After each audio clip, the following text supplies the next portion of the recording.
desses 7 encontros, 3 nossos foram presenciais, né? O primeiro lá com o professor José, teve os 2 anteriores no Centro Cultural Bom Jardim, e lá no Havaizinho, né? Na praia, na Associação de Moradores do Havaizinho, e Titazinho. Titãzinho, perdão. Confundo essas duas praias, perdão.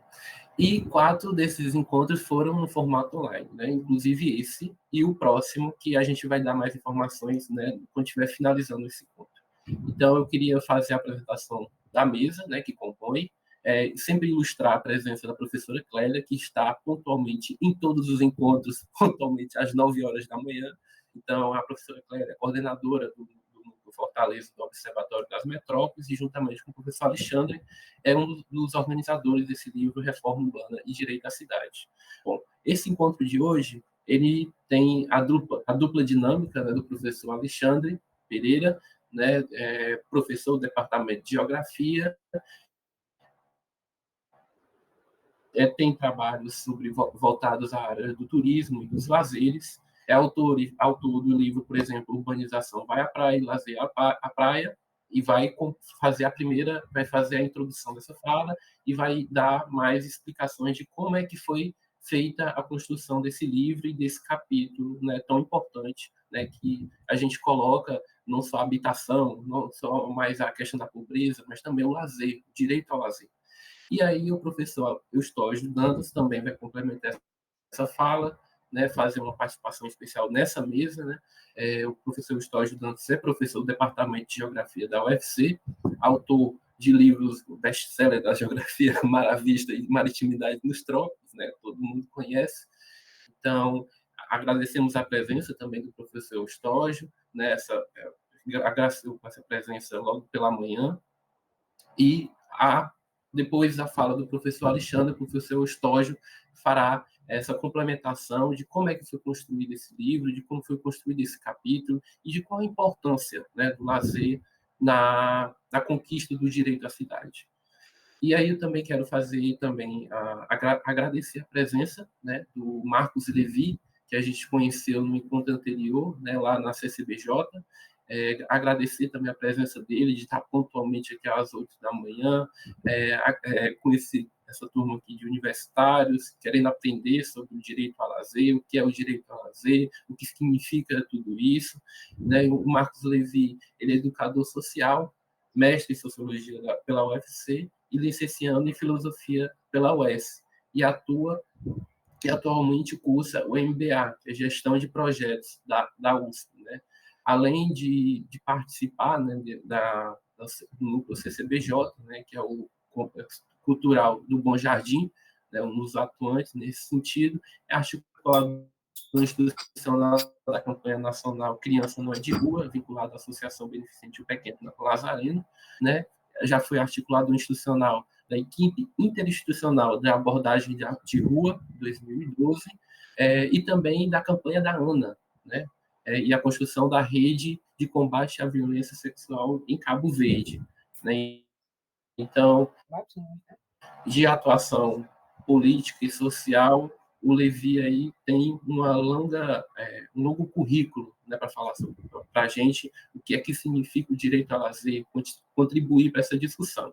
Então, feitas as apresentações, e vou passar a fala aqui para o professor Alexandre, né, que ele vai dar continuidade à fala, e os demais, né, depois, né, o professor Eustógio e também o Marcos Levi, eles também estão abertos aí, quando o professor Alexandre finalizar sua fala, a dar continuidade também a essa discussão. Já agradecemos a presença desse público e da banca.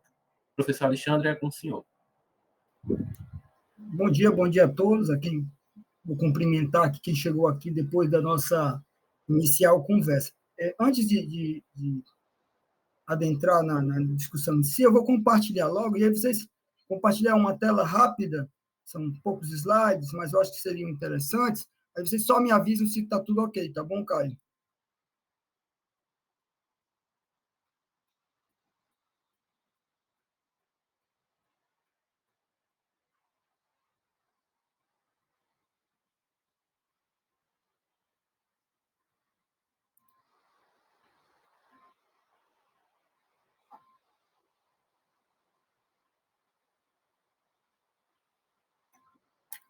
Ficou em tela compartilhada? Tá ótimo, professor. Pode continuar. Tudo bem. Então, novamente, bom dia. Eu quero destacar, como fez a fala inicial do Caio, a importância da publicação do livro, né, Reforma Urbana e Direito à Cidade, Fortaleza, e capitaneado por professora Clélia, que é coordenadora do Núcleo Fortaleza, do Observatório das Metrópoles. Um grande desafio ao longo do ano de 2022, a construção, a articulação, a organização do livro. E agora, um outro desafio, que é dialogar, conversar com quer dizer, construir um espaço aberto, né, o fórum, para dialogar com quem tiver interesse, com todos, sejam jovens, jovens universitários, representantes da sociedade civil, organizações, da própria municipalidade de Fortaleza ou de outras municipalidades, para conversar sobre não só a produção desse livro e dos assuntos que ele trata, né, diversos, como o Caio já mencionou, mas para surgir novas ideias, noções, debates, temas que possam compor outros desafios. Então, o Lapur aí está de parabéns, juntamente com os outros laboratórios e núcleos que ajudaram e seus respectivos pesquisadores na constituição do livro e, sobretudo, dessa atividade do fórum, tanto na sua versão remota como na sua versão presencial. Eu quero também parabenizar os demais colegas e os convidados que constituíram as experiências do fórum até esse encontro, né? Os 5 outros eventos com participação tanto de professores e autores dos capítulos do livro, que é a grande deixa para essa discussão, mas também a todos os convidados que sempre trazem algo novo, que iluminam as nossas discussões, que trazem pontos de vista e vieses interessantíssimos com os quais nós aprendemos bastante, né? Então, nesse sentido, eu saúdo inicialmente o Levi, que conheço agora através da plataforma, e quero agradecer por sua presença e pela oportunidade de diálogo, né, pela essa troca de ideias e experiências. Acho que também o público está muito interessado, já visto o tema que nós vamos discutir. E também saudar o professor Estógio, colega de departamento, colega de pesquisa, pessoa com quem nós nos relacionamos no plano da amizade, nos debates, e sempre traçando perspectivas interessantes para a gente avançar enquanto pessoa, mas também na ciência. Então, é um prazer compartilhar esse momento com vocês. E também gostaria de mencionar, fazer uma menção à Regina Balbino, que nos ajudou na construção de um dos capítulos do livro, esse capítulo exato que traz a deixa da discussão do lazeres e o direito à cidade, o direito à vida na cidade, como nós nomeamos. Então, a Regina, infelizmente, não pôde estar presente, foi convidada, mas tinha um outro compromisso e nós entendemos claramente, mas gostaria de mencioná-la, sobretudo a todos que já leram o livro, leram os capítulos, vão ver lá a participação interessantíssima de Regina. E esse momento eu encaro, tanto da construção do livro, da organização, como a produção do capítulo, como esse momento agora de fala, de troca, como um desafio. Primeiro, pela própria discussão do direito à cidade, que não é uma discussão nova, mas que, década após década, vem se renovando, incluindo novos temas, incluindo a agenda dos lugares onde a urbanização apresenta uma série de dificuldades, sobretudo para os mais pobres, os mais vulneráveis, como a professora coloca. E também um outro desafio, enquanto professor universitário, enquanto muito acostumado com as aulas, adaptar a nossa capacidade de comunicação, nossa capacidade de diálogo, né? Saindo de uma tendência, de uma linguagem supostamente acadêmica, ou acadêmica, melhor dizendo, e tentar fluir em outras dimensões, sejam elas tecnológicas ou mesmo da capacidade de pensar e de articular nossas ideias, dialogando com os vários setores, né? Num nível de complementariedade, num nível horizontal e jamais num nível hierárquico de saber tecnocrático, né? E também um outro desafio, que eu considero desafio é tratar do lazer, e é isso, eu acho que esse é o grande mote dessa minha fala inicial, é tratar do lazer nesse conjunto que nós estamos discutindo, a respeito do direito à cidade, da reforma urbana, se cada um que tiver interesse for procurar os capítulos, os livros, os debates antecedentes a essa nossa discussão, dificilmente vocês encontrarão esse tema como um aspecto, digamos, pelo menos a ser mais adensado, a ser mais pensado, debatido. Então, a nossa principal, talvez, hipótese, que também nós vamos tentar aqui articular, é uma certa marginalização, tanto do tema enquanto teoria, como também na sua perspectiva da realidade. Qual o sentido do lazer na cidade, para a vida, para o cotidiano, nesse universo, né, que é o urbano, mas que é o cotidiano.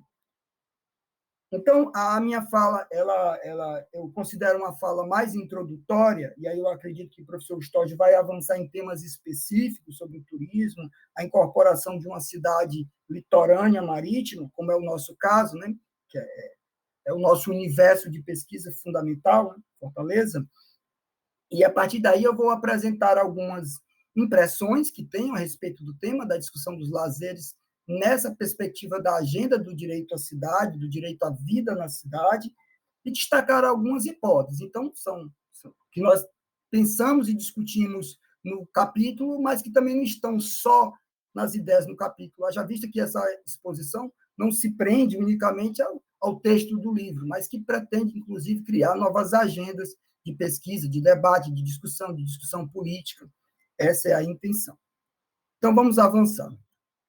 Bom, essa é a deixa, né? A importância dos lazeres e de suas espacialidades nas cidades contemporâneas. Fato que desde quando se discute a reforma urbana, dos anos 60, anos 70 no Brasil, se pondera outros temas como prioridade. Haja vista muito do contexto das cidades brasileiras, as precariedades, as dificuldades da classe trabalhadora de alcançar democraticamente o destino da cidade, de construir pautas mais justas, socialmente distribuídas, espacialmente também distribuídas.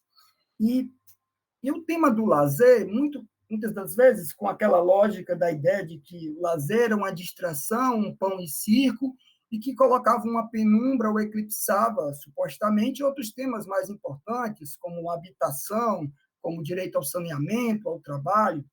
E aqui o que nós ponderamos, longe de hierarquizar, né, longe de dar aí,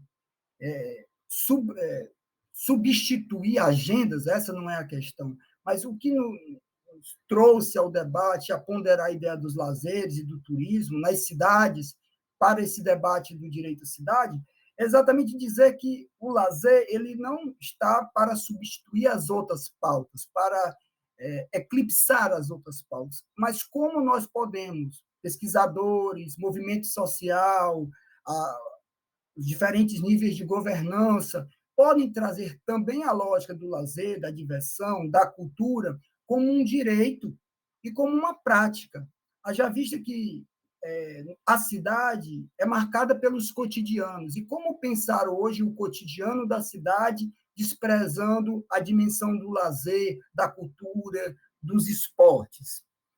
Isso parece estar fora das agendas de discussão, a meu ver, né? Isso para a gente debater, mas não está fora da lei. Quer dizer, a lei, em certa medida, já contempla esses aspectos da complementariedade dessas dimensões da vida na cidade para uma plenitude da qualidade da vida na cidade. Não restrita a camadas específicas, né, de classe média ou de alta renda, mas uma condição que está aberta a todos que constituem a cidade, que produzem a cidade.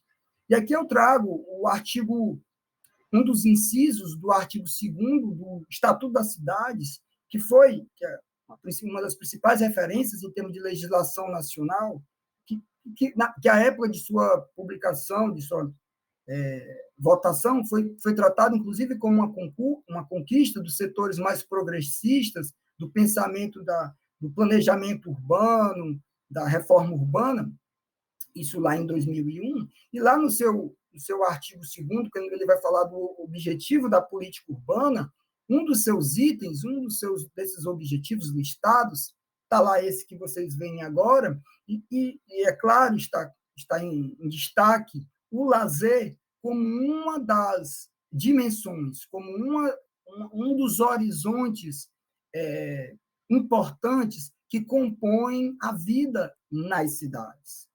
O direito ao tempo livre, a usufruir desse tempo livre, com qualidade, com cultura, com esporte, com diversão, e, lógico, constituindo as devidas infraestruturas e as condições para essa realização. Então, como uma meta, né? Esse objetivo enquanto uma meta na constituição de espaços urbanos mais abertos, mais justos. Então, como o lazer também entra como um parâmetro, né? Usufruto desse lazer, de produção desses espaços de lazer, e o turismo como uma especificidade, né? O lazer como um conceito mais amplo e o turismo uma especificidade dessas práticas. Então, como constituir espaços mais democráticos, mais abertos, distribuídos, e que atendam a essa dinâmica que nós vemos na prática como uma necessidade, como uma constituição social, né? Própria, inclusive, das necessidades, das lutas e dos interesses de todos os setores, inclusive das camadas, das classes trabalhadoras e populares, né? Então, longe de ser apenas um item supérfluo, o lazer como uma condição importante para pensar a cidade, e longe de fugir do que a própria regra, do que a própria norma já aponta, e que acaba se desdobrando em planos diretores, em códigos das cidades, porque, afinal de contas, o Estatuto da Cidade é a base legal mais ampla e inspiradora para pelo menos o planejamento estrito sensu, tecnocrático e, inclusive, o participativo.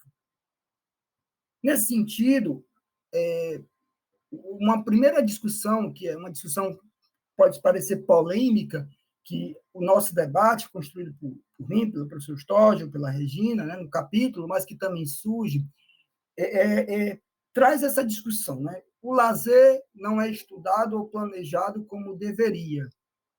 Nós acreditamos que inclusive, isso é um dos principais problemas a ser atacados quando nós vamos pensar um planejamento e um espaço urbano diferente, utópico, né? Mais aberto ao lúdico e às outras possibilidades. Mas por que isso acontece? Por que nós registramos isso na literatura universal, na literatura local, nas políticas públicas? Por que o lazer não está como uma das prioridades, não concorrendo com as demais, mas se colocando como inclusive como um cimento capaz de complementar a qualidade da habitação, do meio ambiente, do trabalho, como dimensões componentes de um cotidiano digno para todos de uma cidade? Então, nós partimos aqui de duas hipóteses, uma da miopia e uma da hipermetropia. Na hipótese 1, nós pensamos que há aí uma discussão que, na própria ciência, a gente tem que dar a mão à palmatória dos pensadores, sobretudo ao longo do século XX, né, dos urbanistas, do pensamento modernista, né, do pensamento mais funcional, de separação, ou mesmo das agendas mais progressistas, dos cientistas urbanos, né, mais críticos, e estrangeiros, como aqui também no Brasil, você não observa nessas influências, né, nessas influências teóricas, uma importância dada ao lazer e ao turismo. Quer dizer, você não encontra nessas referências, que são muitas delas inspiradoras para outros trabalhos locais, para a construção das agendas de pesquisa, de vários centros e grupos de pesquisa. O lazer, ou mesmo o turismo, ele não apresenta centralidade nessas teorias. Há outras centralidades. A economia, o trabalho, a habitação. Há, de certa maneira, uma fragmentação fragmentação do conhecimento, da produção desse conhecimento, e não só do conhecimento, mas também de uma agenda política que seleciona outras dimensões que são, como eu já disse, tão importantes quanto, mas que acabam deixando de lado esse debate do lazer e do turismo, que mais à frente nós vamos colocar que hoje, na nossa forma de compreender, é impossível de fazer um pensamento sobre a cidade, sobretudo sobre as cidades como Fortaleza, o Storch vai falar melhor, sem destacar essa dimensão do lazer e do turismo, né? Então, eu acredito que tanto de uma perspectiva conservadora como uma perspectiva crítica, os estudos de lazer e turismo não são focados como deveriam, né? Não tem o seu lugar para entender a sociedade, para entender a apropriação dos espaços, os interesses das diferentes camadas sociais. E a segunda hipótese, essa é muito mais de uma perspectiva empírica, política e do planejamento, talvez, é que isso é hipótese, né? É um pensamento, talvez, para a gente aprofundar e trazer mais elementos, né? É de que a própria precariedade urbana brasileira, né, do que seja a urbanização brasileira, uma urbanização de um país periférico, com uma série de contradições, campo-cidade, da pobreza do campo, de uma fragilidade econômica nas cidades, recebendo levas, de desigualdades nas políticas públicas, todo esse avolumar de problemas, né, já destacado aqui na fala da professora Clélia, já destacado também na fala da professora Yara Rafaela, destacado na discussão feita no Bom Jardim e lá no Titãzinho, que são agendas importantíssimas, nós vemos os atores, os agentes sociais mencionando essas questões. Isso tudo também criou preconceitos tecnocráticos e acadêmicos, dizendo que, não, a gente tem que primeiro priorizar essas infraestruturas urbanas, essas certas condições urbanas. Então, por que eu vou falar de lazer para as camadas masculinas? Eu tenho que falar de habitação. Pobre, trabalhador, vai precisar primeiro de quê? De casa, de trabalho. Então, isso também eu creio que por isso que eu usei essa palavra mais forte, preconceito, porque é uma pré-definição do que seja mais importante para a vida das pessoas, desprezando, inclusive, que os mais pobres, que as pessoas que vivem em ocupações, que vivem em assentamentos precários, em bairros mais periféricos, como se hoje eles, tanto aqueles que viveram outras gerações, como os que já nasceram no século XXI, não almejassem outras vivências no espaço urbano, seja nos seus bairros ou na integridade da cidade, na totalidade da cidade, que vivências essas mais lúdicas, que saiam e que quebrem, inclusive, certas rotinas, que são importantíssimas para pensar, para apropriar essa cidade, para reivindicar outro jeito. Então, a gente acaba pensando que discutir o lazer não é deixar outras pautas, mas como pode ser um grande trampolim para, inclusive, pensar e discutir uma melhor qualidade da habitação, melhor acesso ao meio ambiente, aos recursos naturais. Então, essas questões, a cidade enquanto um tecido complexo, não estão dissociadas. E o lazer, sobretudo a partir da segunda metade do século XX, entra na agenda e na vivência, sobretudo no cotidiano.